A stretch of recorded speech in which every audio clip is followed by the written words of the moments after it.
1945 সাল, দ্বিতীয় বিশ্বযুদ্ধের শেষ দিনগুলো। এক ভয়াবহ মুহূর্ত পৃথিবীকে এক অদ্ভুত ধ্বংসের দিকে ঠেলে দেয়। এটি ছিল পারমাণবিক বোমার বিস্ফোরণ, পৃথিবীর ইতিহাসের সবচেয়ে ভয়ানক ধ্বংসযজ্ঞের শুরু। জাপানের হিরোশিমা এবং নাগাসাকি ছিল সেই দুই শহর যেখানে যুক্তরাষ্ট্র তাদের পারমাণবিক অস্ত্র ব্যবহার করে এক ভয়াবহ হামলা চালায়। এই হামলা ছিল মানব ইতিহাসের এক দুঃস্বপ্ন। 6 আগস্ট 1945 হিরোশিমা শহরের আকাশে প্রথম পারমাণবিক বোমা ড্রপ করা হয়।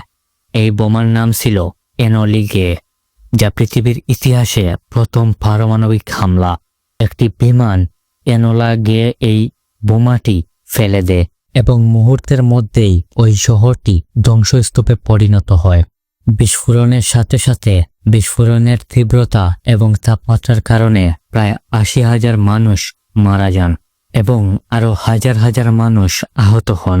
শহরের অধিকাংশ ভবন একদম ধ্বংস হয়ে যায় এবং রাস্তাঘাট, বাড়ি গাড়ি একদম ধ্বংস হয়ে যায়। শহরের উপর আশ্রে পড়া গোলাপি আভা এবং ভয়াবহ বিস্ফোরণের ফলে ধ্বংসাত্মক পরিস্থিতি সৃষ্টি হয়।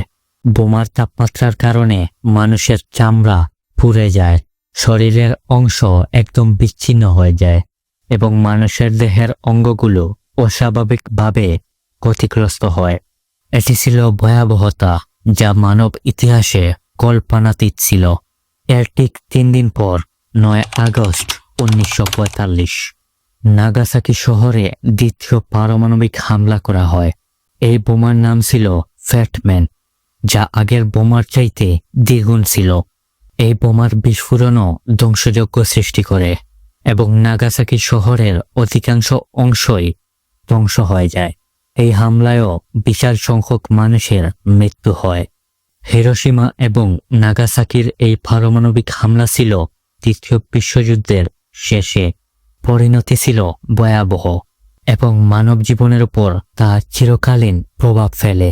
যদিও জাপান 15 আগস্ট 1945 সালে আত্মসমর্পণ করে এবং যুদ্ধের সমাপ্তি হয়, কিন্তু পারমাণবিক অস্ত্রের পরিণতি ছিল খুবই ভয়াবহ।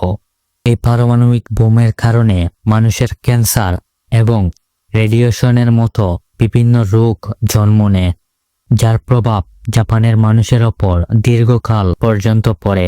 আজকের দিনে হিরোশিমা শান্তির শহর হিসেবে পরিচিত, যেখানে শান্তি মিউজিয়াম এবং মেমোরিয়াল পার্ক তৈরি হয়েছে, যা যুদ্ধের ভয়াবহতা এবং মানবাধিকার রক্ষার আহ্বান জানায়।